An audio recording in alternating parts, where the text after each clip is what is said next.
Hello and welcome to our full in-depth review of P&O Cruises Britannia. Britannia is a Royal Class cruise ship and joined the P&O Cruises fleet in 2015, and at the time she was the largest cruise ship ever built for the UK cruise market, with a gross tonnage of around 144,000 tonnes and carrying 3,700 passengers. She is a big ship, and you should factor this into your decision making if you're somebody that doesn't like larger, more modern cruise ships of today.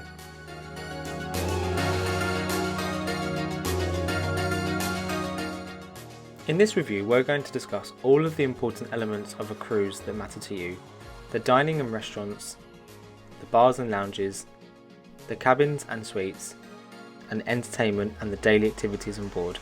We'll cover everything that we've loved about Britannia, as well as the areas that we thought could have been better. So if you're ready, let's start the review. As usual, we're going to start with cabins. Accommodation across all grades on Britannia were clean, well maintained, comfortable, featured fresh decor, and above all were incredibly practical. Inside cabins through to suites all featured an abundance of storage, a generous amount of plug sockets, and were well appointed.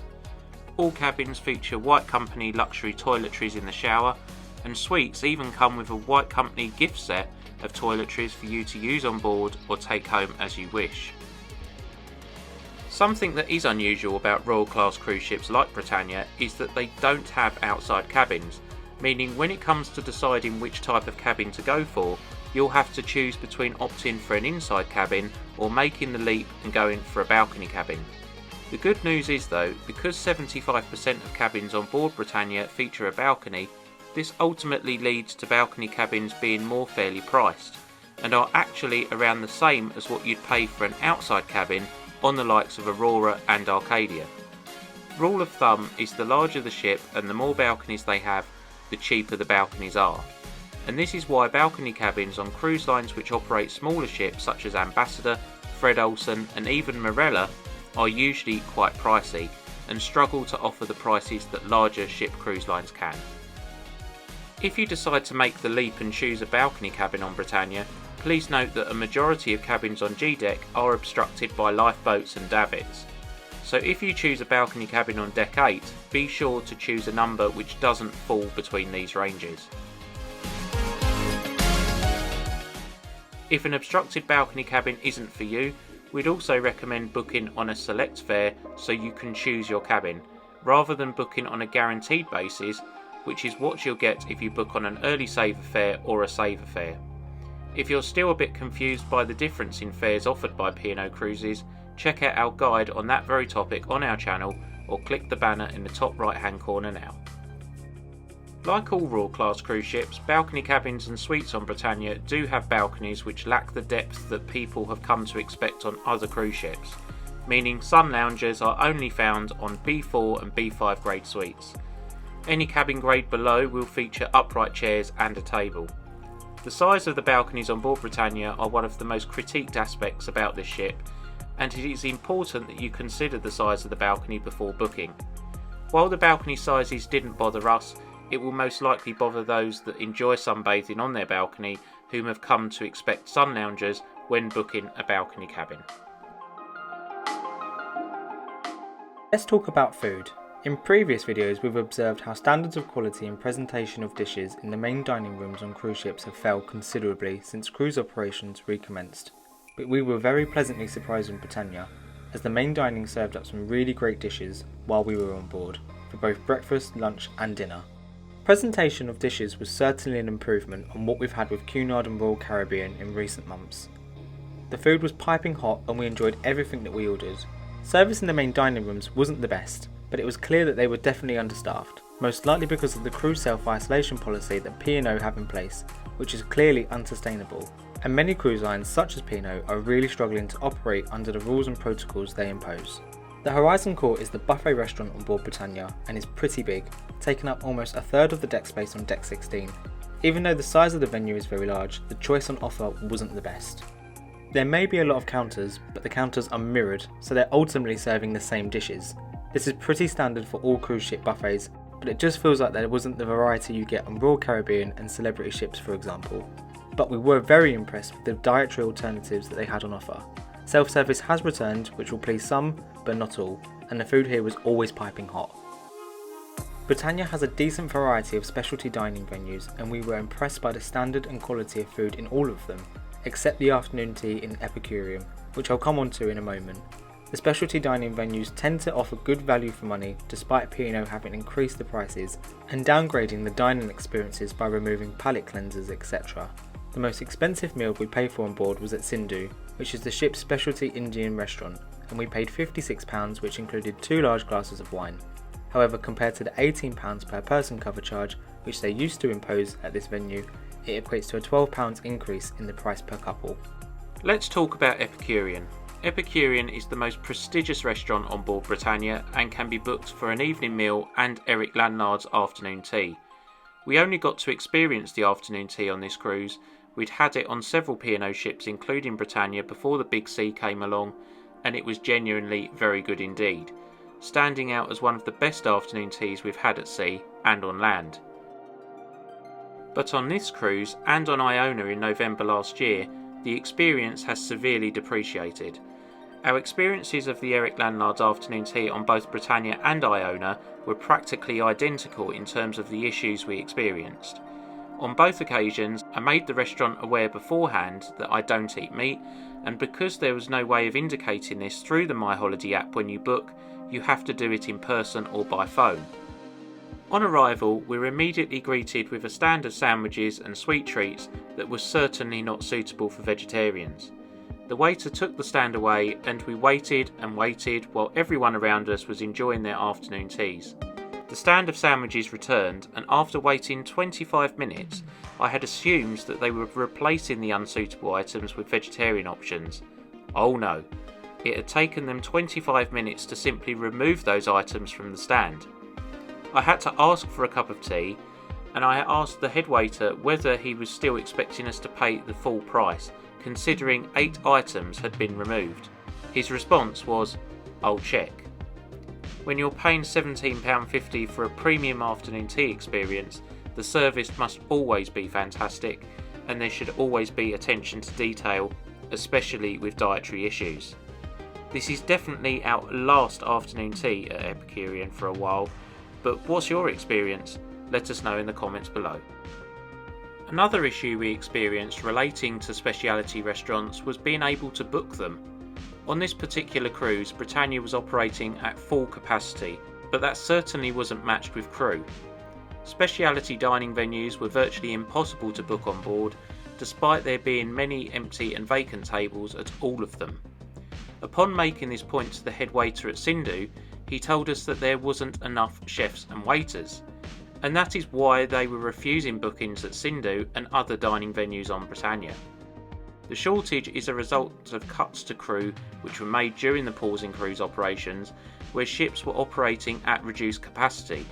And now that cruise lines are slowly returning to full capacity, cruise lines are having difficulty hiring crew with the required documentation such as visas, passports and STCW certificates which allow crew to work at sea. The big sea has caused huge delays and backlogs when it comes to applying for these essential pieces of documentation, and unfortunately this is having a massive detrimental effect on the cruise industry when it comes to crewing. Thankfully, the glasshouse operated by a virtual queue on the My Holiday app, and we were able to get a table within around 15 minutes when we were denied the other speciality dining venues on board. The food served here ranged from delicious small plates inspired from Mediterranean cuisine to larger, heartier dishes such as fish and chips and curries. The desserts are a must. You can either pay for individual smaller plates or be a pig and have 3 desserts to yourself.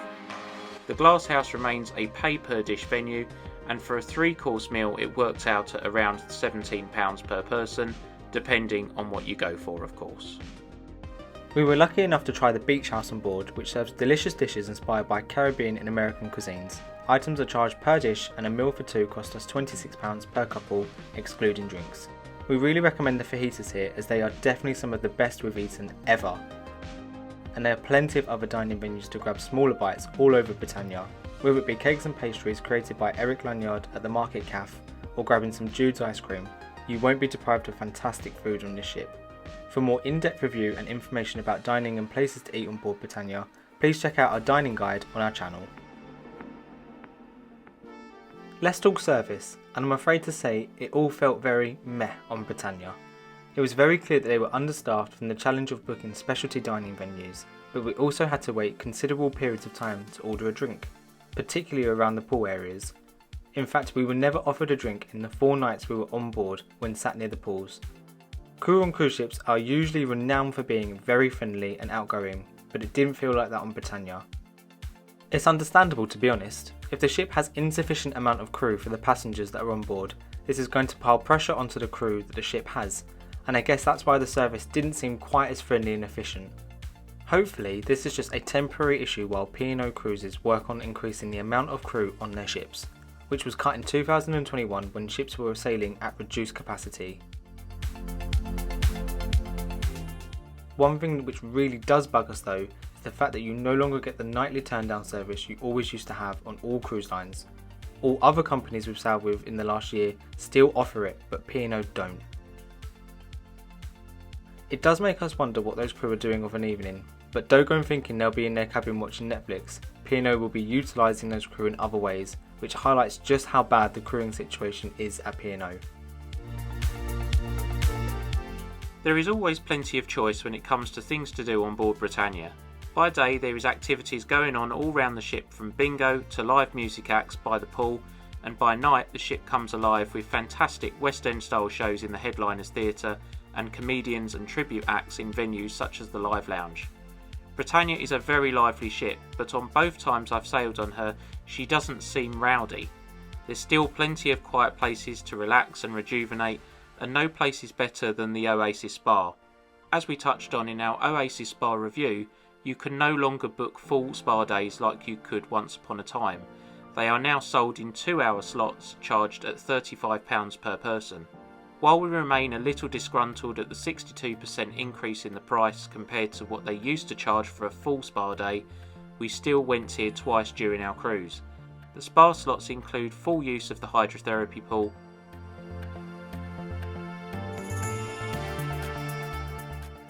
the Swedish orthopaedic beds which realign your spine,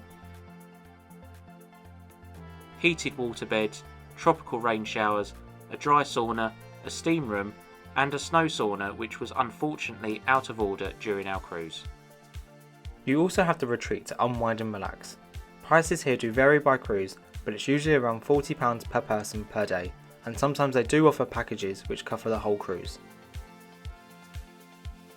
The retreat includes use of comfortable seating, use of the hot tubs, and you can order light bites and lunches to your seats.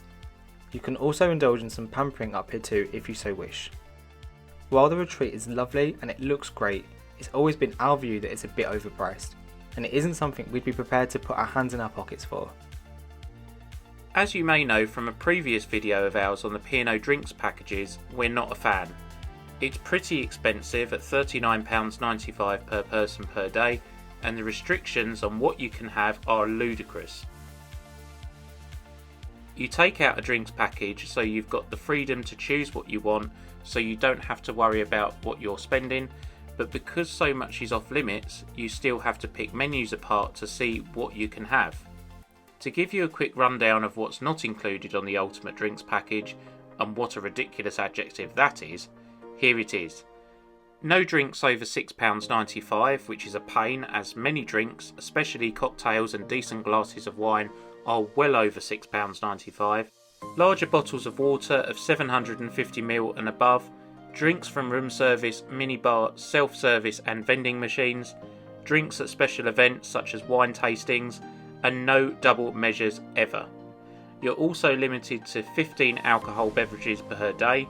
You can only order one drink at a time, and the bit which did leave us perplexed on this mini cruise is no drink package, including the basic soda package, can be purchased on cruises of less than 5 nights. While we think it's ridiculous, we didn't lose any sleep over it, as we think the Ultimate Drinks package with P&O is dire anyway, and you can get much better value with companies such as Princess. There are a few quirks with Britannia which we really don't like. Obviously, being a Royal Class cruise ship, you haven't got a full wraparound promenade that so many passengers like us love, but the layout is ridiculous, and it's caused by the lack of stairwell midship. This piles massive pressure onto the lifts, meaning you have to wait ages at times, even if it's just to go up one deck. If you're unfortunate enough to get a cabin on deck 8 like we had, this is where the quarantine cabins are, whereby they've closed off the mid to aft section of the deck for poorly passengers. Our cabin was located midship, but it meant we forever had to walk to the forward end of the ship as our cabin was inaccessible from the midship and aft lifts.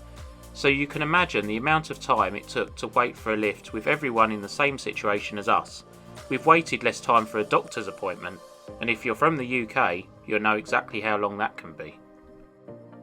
Other quirks about Britannia include the terrace pool at the aft, which is ultimately just a cold tub of water. It's not heated, you can't swim in it, and it doesn't bubble. It seems all the more pointless when you consider that this ship only has 2 small hot tubs outside of the retreat. Britannia is a massive ship and 2 hot tubs seems totally insufficient, especially when a smaller ship like Marella Explorer has 3 and operates at around half the capacity that Britannia does. The pools, however, are very large for cruise ship standards. I do wonder if P&O have listened to the feedback, because on their new ship Iona, she has an astounding 18 whirlpools, including 6 infinity whirlpools on her wraparound promenade deck. Overall, it wasn't a perfect experience this time round on Britannia, and it's clear that P&O are in a bit of a pickle. While the ship itself is beautiful in terms of its decor and how well maintained it is, her quirks will put a lot of people off.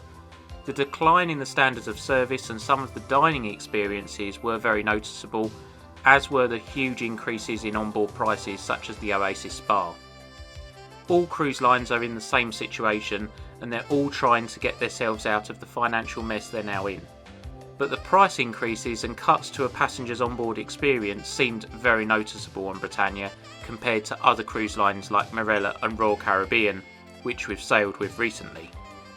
The new way of cruising where you have to book everything through the My Holiday app is a pain, and the app does need quite a bit of work, but apps is the way that most cruise lines are going, unfortunately. Would we go back on Britannia in the future? Yes, but probably not for a while, as we can't imagine P&O being about to sort their crewing issues out anytime soon. But Britannia is a great ship and offers some of the best cabins we've stayed in terms of storage and practicality. The decor is very modern, fresh and contemporary. There's plenty of dining options available and the entertainment is always pretty good.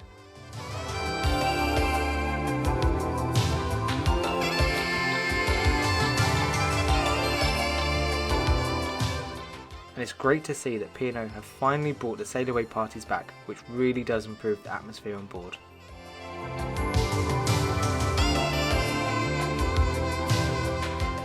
If you've sailed on Britannia recently, let us know how your experience compared by dropping us a comment below. Don't forget to give us a thumbs up if you've enjoyed this video and subscribe to our channel for future cruise content. We'll see you next time.